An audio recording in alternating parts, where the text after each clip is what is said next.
And just like that, we got 3 people on stage. It's like magic. Hello, sir. Hello, hello, hello.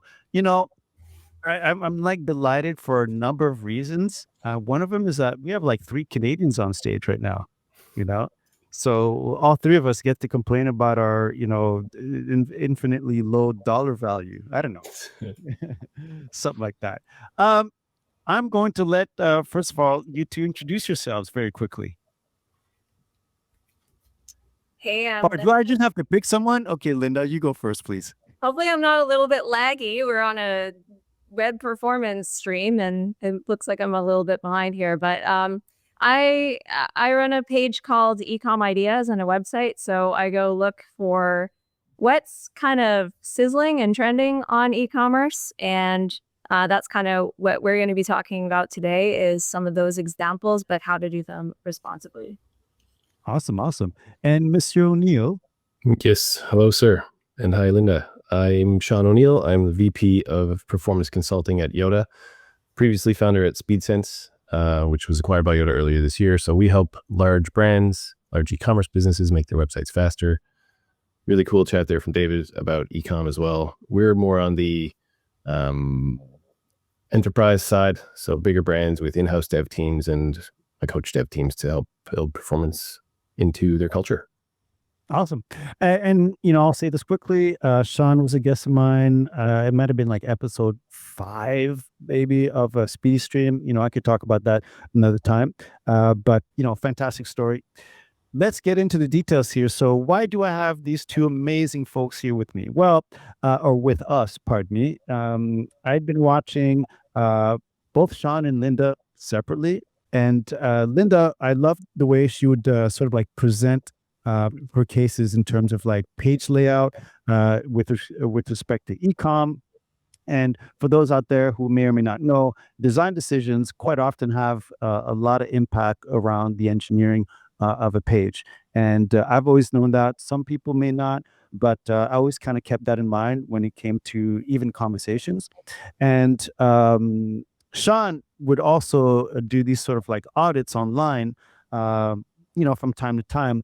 But the best part is they actually came together quite often and would talk about like a layout and the engineering behind it. And I always thought that was very interesting because I've always felt that designers in general, if they had a better idea of what went into a page's layout and some of these preferences that they had, what they meant on the engineering side, the tax on the user experience, things would be a little different. So I always found it interesting that they did these streams together, and which is why I wanted to have them join us today for the Core Vitals Summit. I mean, I just want to hand over the keys and let you guys do your work. Yeah, we're going to do a role play, kind of like you talked about there. Linda's going to be business. I'm going to be tech. So maybe CPO, CMO, someone in the marketing and product side is like seeing something in the wild that they would like to add to their website. I'm going to go through a few examples in like the shopping stage because we're both e-com focused right now in our roles. So like if I want to land on the homepage, go through a search, etc. We'll talk about a few examples. I'll bring them up and we can do a little live debug. Everybody's favorite and scariest thing to do is anything live. But yeah, it's we're happy to drive. If you need to step away, Ali, by all means. No. I'm here. I'm good. I was just, I just didn't want to interrupt and be like the third wheel in a 2-person presentation. And I'm like, I don't need to be here, but I'll stick around. Let's get it rolling. Cool. All right, Linda. So I'll drive the slides. You can be my boss. I'll be the annoying brand team that wants everything that I see online to be put on the website. So I know that I'm lagging a little bit and I apologize for that. Doing the best I can on my copper wires here. But all right, so why don't we jump into the homepage example? I look at tons and tons of websites, and if I took a rough estimate, I'd say about 50, maybe even 60% of brands are doing a video hero. You might be excited to know that very few people are doing sliding carousels, but video is definitely the trend du jour. But of course, that jazzy flair can have impact on web performance. So Shawn, how do you do this right? Sure thing. Yeah, so I've pulled it up here in DevTools. One thing, the reason we chose Ralph Lauren here, they do a really good job of hero video. Like there's this, I think, pervasive philosophy throughout e-commerce where developers have scolded their, their requesters, their marketing teams over the last year of 10 years to say, you can't put video above the fold on the homepage. How dare you? We're going to fail core web vitals. So there are more or less performant ways to do this. And every example we're going to talk about today will be like how not to and how to, basically. So for Ralph Lauren, one of the things that I like, if you load their page on a throttle connection, you'll see very quickly you get a placeholder image. So these guys aren't using the HTML video tag. They've done a little in-house sort of magic. I think probably before that was well adopted. But there's a placeholder image, which is the first frame of the video, which loads basically instantly. Their LCP in the wild is quite good. So we see here 1.8 seconds, which is fantastic for a brand of this size. And then it smoothly transitions into an animation. So I'll just reload the page. We don't even need this, actually. And we'll see that, it's a still, and then it comes in quite nicely. So this would be the way to do it. The way not to do it, also, I guess a couple more things here. They've got a different video aspect ratio for mobile than desktop, which you probably noticed there. And that's handled with a set of sizes in here. So they've got their picture element, which is a media query for the placeholder asset. That comes in incredibly quickly. And if I throttle my connection here, even to I'll just do fast 4G, you'll see that I can tell I'm on the right website immediately. So that is what we're going for here. Not just staring at a spinning pinwheel or waiting for a YouTube embed to load. So never use YouTube video embed. Definitely prefer the placeholder image and an HTML video tag. Another nice thing they do is they use an intersection observer here. So further down this page, there are more video files. I'll just clear this out. And as I continue to scroll, so this one, we're seeing the placeholder images for upcoming videos loading early. And then as I continue to scroll, we'll see the video assets come in for this promotion. So really efficient use of bandwidth, really respectful for the user's network and device constraints. And even let me just clear this out and load the whole page again. It's a relatively light page for how much video it contains. So, 2 point something megs. Oh, sorry. We're up around 9 megabytes now. We're going to see a lot worse today. Trust me. But yeah, TLDR, video above the homepage. Don't embed a YouTube player. Don't put a Vimeo third-party JS application. You're basically hosting a YouTube application if you do that. So what we want to do instead is a raw, out-of-the-box HTML video tag with a poster attribute, preload that poster image as a WebP in the head, and then start to stream the WebM compressed video file in as it gets ready. Thoughts? So I'm going to ask something very quickly. Linda, you'd mentioned, the video, the sort of video hero was a quite popular pattern. Is this what you've seen along your research? Yeah, I'd say 50 to 60%, especially in apparel. They're going for the flashy magazine cover for the website.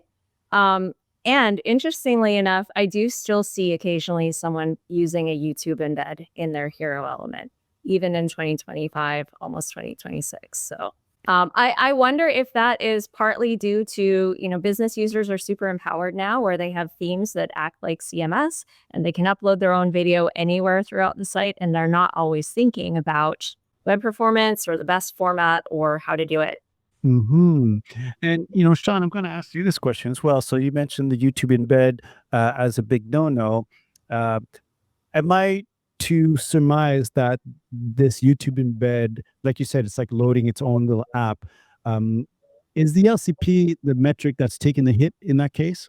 Yeah, good call. LCP and INP in this case, because loading all that JavaScript is going to clog CPU. We can talk about which core web vital here is mostly impacted by these strategies. But yeah, a third-party video asset above the fold is going to have a hard to optimize LCP. We will get into another example in a few minutes about specifically if the developer is constrained and has to use a third party for above the fold imagery, what can we do about it? So shall we roll on? Yeah, please. And I'm just going to remind everyone who's in the chat, if you have any questions, please let us know. I've been monitoring this as best as I can, and I see you. So I just wanted to mention that. Caitlin, over to you. All right, moving on. So this is actually surprisingly the first time I've ever seen this. Not that no one else has ever done this, but a lot of brands are using animated as their very first tile on the product page. And naturally, if you want to push that into type ahead, here we have an example of that from Awala. So if I came begging for this, Shawn, what would you tell me? Yes, interesting. Usually when a product person or marketer comes begging for something, it's like, can you put an animated GIF in here, wherever that may be? Luckily now we're at a point where support for animated web P is quite high, and that's what this brand is using here. So we wanted to call this one out because there are lots of different ways you can do animation on the web. It doesn't necessarily have to be video. This is, to a business user, it's a video. Like, it's a GIF. I don't care. Make it move. That's really the request. And so it's on the developer then to think about the pragmatic approach to that. Yeah, and in this case, we can see that Shopify, it's uploaded to Shopify as a GIF, and its CDN is doing automatic conversion from animated GIF to animated WebP. This asset is quite reasonably sized. Let me just reload it here and we'll see it come in. I got a search, so let's do that and go glow. And we can see this is 16K, so not insane.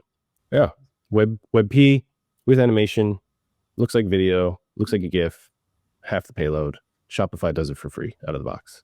So this one's pretty straightforward in terms of best practice. For something this tiny, like the selection of whether to use a video versus an animation can depend on like how long is it, how big is it a background thing, is it an atmospheric thing, is it, and sometimes you want a YouTube embed, sometimes we want to have, I don't know, a 2-hour video that you might not want to host on your own CDN, depending on the site if it's a documentary.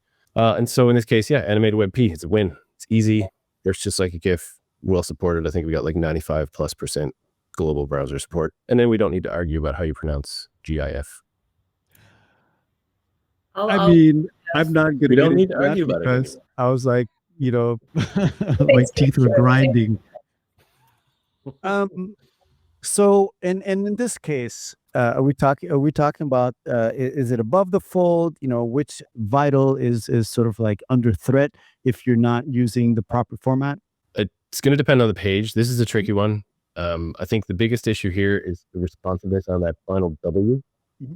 Quickly we can get some visual animation back. So this would be INP basically. The input would be the type. The type ahead search has to make that request, and then we load the product visually instantly. Mm-hmm. So that render from that turnaround there would be something that we'd optimize. If it took a lot longer to load, again, there's going to be a lot of cases in e-com and in the web in general, which aren't perfectly captured via Core Web Vitals, specifically like soft navigations. And this is sort of erring in that direction, like a asynchronous call. It's not an LCP asset. It's not a new page navigation. CLS might be an issue here. There's a couple others where we'll talk about CLS. Mm-hmm. In this case, probably not massively correlated with Core Web Vitals, but if this asset were somewhere else on a page, it could for sure be the LCP asset. Mm-hmm.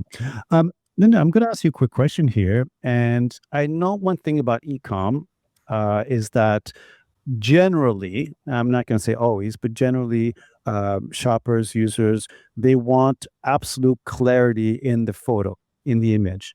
They want something more or less like high quality. And, when we have animated GIFs, chances are you're not, the clarity is not there. And I always wonder about that transition to an animated WebP, which again might be like, well, are we losing some quality? What's going on? Have you seen any kind of like commentary around that? I think that one's safe because it stays tiny. But yeah, definitely. I mean, what's the point of having an animation if it's fuzzy or janky? Right. I think you can get away with more compression in an animation than you could in a still frame. Animation, every individual frame of an animation doesn't need to be as crisp as a standalone image asset would be. So I don't know. That's a very consultant answer. Sorry. I'm going to post this one question I see in the chat here. And I don't know if you want to tackle that possibly, Monsieur O'Neil. are there differences with Vimeo and YouTube? Have you seen in the past that, maybe YouTube's better than video, or vice versa when it comes to, um, embedding that? And she also has sort of like details on how she wants to tackle this. There's not a ton of difference in YouTube versus Vimeo in terms of embedding a third-party player. I would call it negligible difference. You're still at the mercy of finding, like, connecting to that server, downloading their player, starting that stream. This question in particular from Magdalena, thank you, about video embeds in PDP. We're going to get to PDP in a second. If you can host the video yourself and use an HTML video tag, then you can apply that same practice that we just talked about for Ralph Lauren homepage above the fold. And that'd be my chat. That'd be my call. You might need to build a new component in your CMS to host that video, to upload those files and to take that placeholder image. You'd want to try and hoist the placeholder image into the head with the preload tag.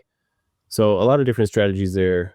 But Vimeo and YouTube, I would call basically 1-to-1 in terms of performance impact from embedding an above the fold LCP video.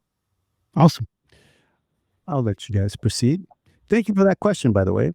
All right. Now, this is something that I see trending among a specific type of niche of e-commerce sites. So think of the very high-end, expensive clothing brands that you may not have heard of, but they're selling primarily through bigger retailers like Nordstrom or Essence or Farfetch. But they need to have a brand site that, if anybody comes to them, it's not primarily to sell necessarily, not necessarily get people through the checkout, but you definitely want to have a really cool catalog and really cool effects. So one of these things that I'm seeing in that cohort is storytelling in the grid using models walking into the frame, or as you see here, like literally stepping into the frame, and multiple tiles on every single row being essentially video or GIF, however you want to say it.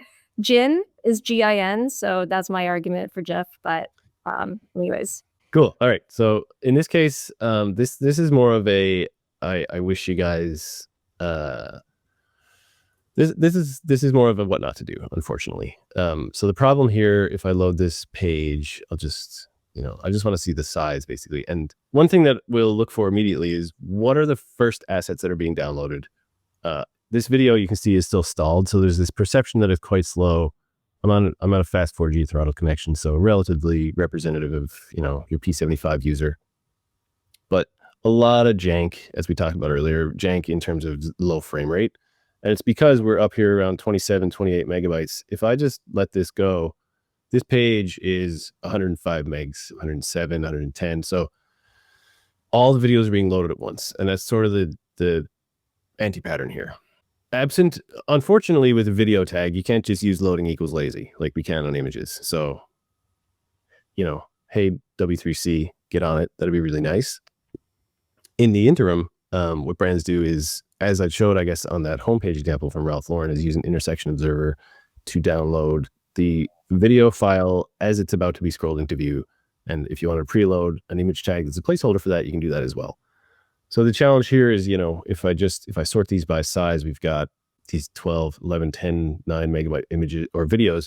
And yes, they're streaming. And so if I go to YouTube and I watch a 2-hour movie in 4K, it's, gigabyte. That doesn't mean that the page is a gigabyte, and it doesn't necessarily mean that that's a bad thing. The challenge here is that I haven't even scrolled. I haven't done anything yet. And we've already loaded 158 megs of assets. And let's just see what percentage of that. So 154 megs of video. So that didn't need to happen yet. That's kind of the pattern here would be, instead of just the straight up video tag, let's delay the loading of this with some scroll detection via interception observer and load them just in time. Comments?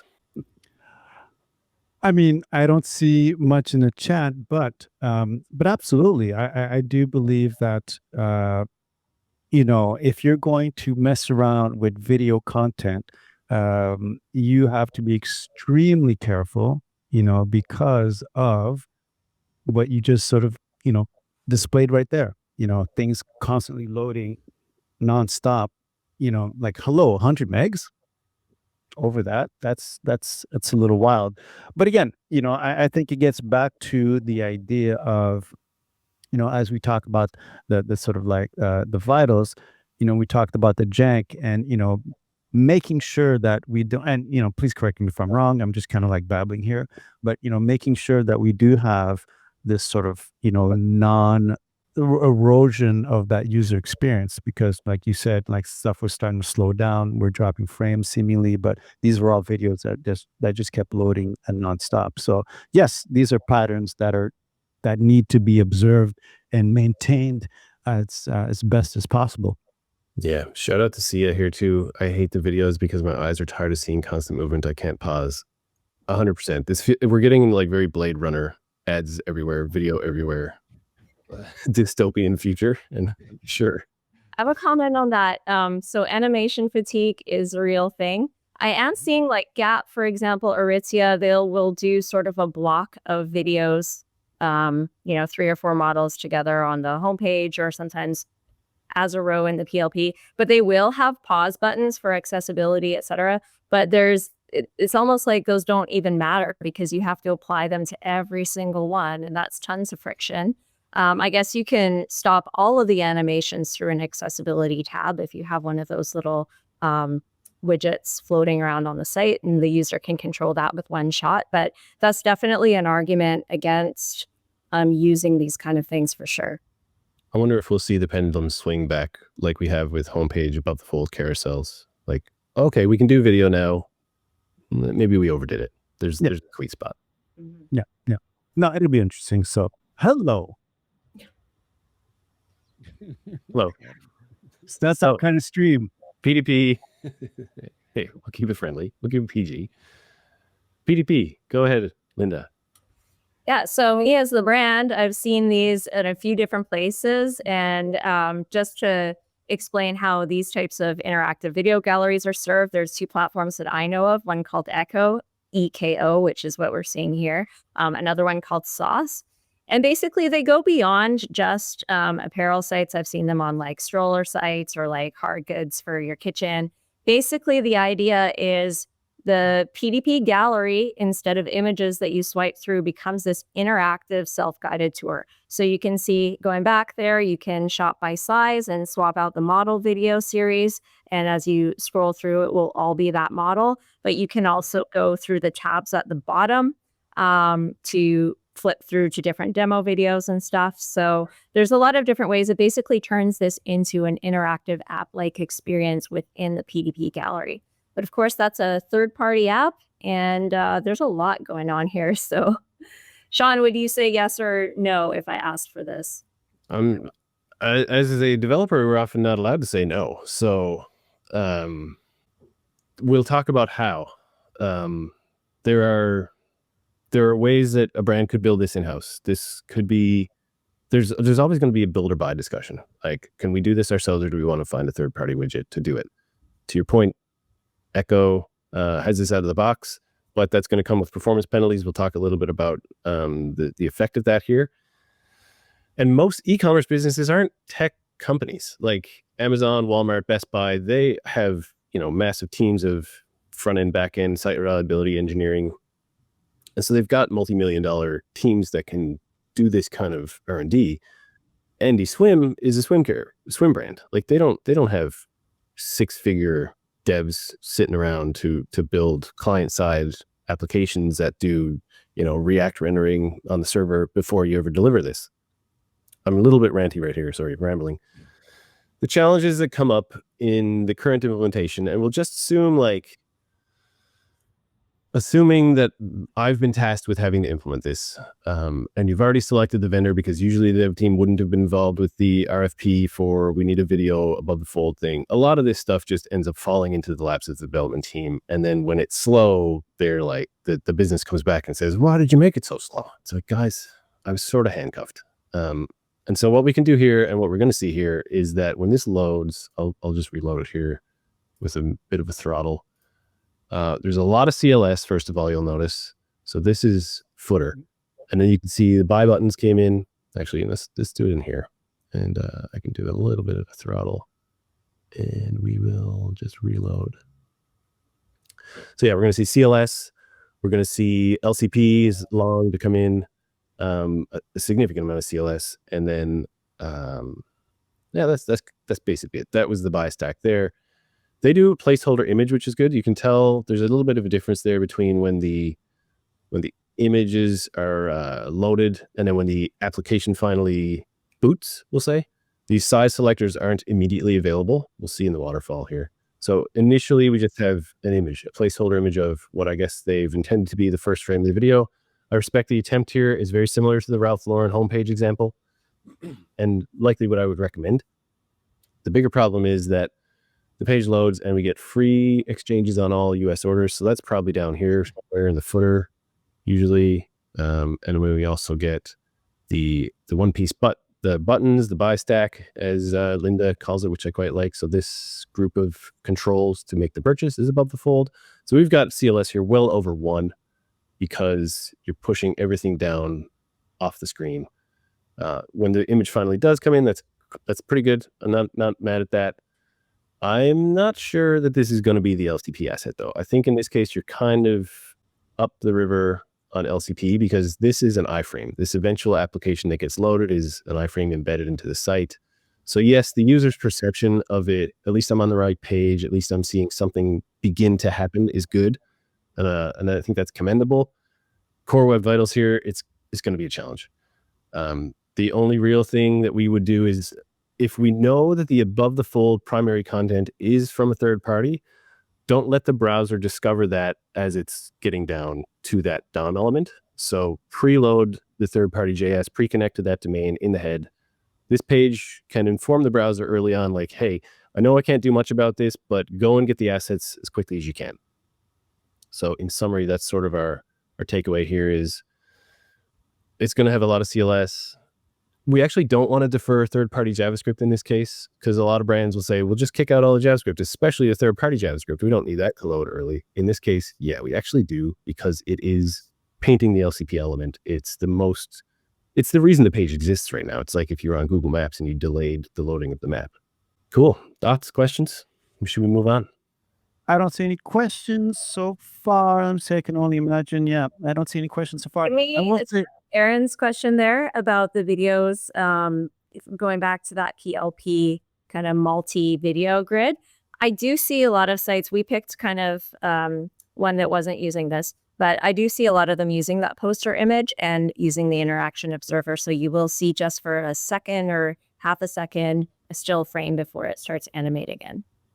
It's hard when something is coming from off canvas though, and walking in. That's one where maybe that technique creates a little bit of a flicker. So this one, again, I've never seen this kind of technique until this year. This is away travel. And once you get to the cart, you get a little bit of a decorated cart button with some little sparkles and a little bit of movement there. Fun. Cute. Jank on purpose. Cute. I get it. It's a holiday seasons, but. Well, I love this one. As a developer forever, there's always a way to use raw HTML and CSS to animate and move things. There's not always a way, but if there is a way, that's always my preference. And so this one, I insisted we keep in here. I know it's not really a video, but it feels like, it's animation on the web. Mm-hmm. And so this is amazing. When I hover over this button, you can see elements changing. This span just gets rotated. We'll watch the CSS of the span. There's an animation on that. So up in the top right corner, you can see it's transformed with a rotation. There's a little before element on each of these. There's a little snowflake. See that little snowflake twinkling in and out? That twinkle is a pseudo element. So these before elements here you see pop in when I do it. So that's amazing.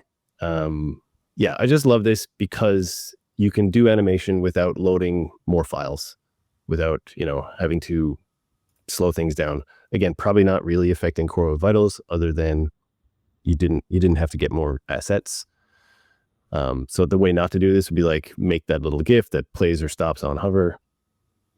I just needed to celebrate the fact that brands are using native HTML and CSS. Granted, Away Travel is a big company again, and they do have in-house resources to be able to build something like this.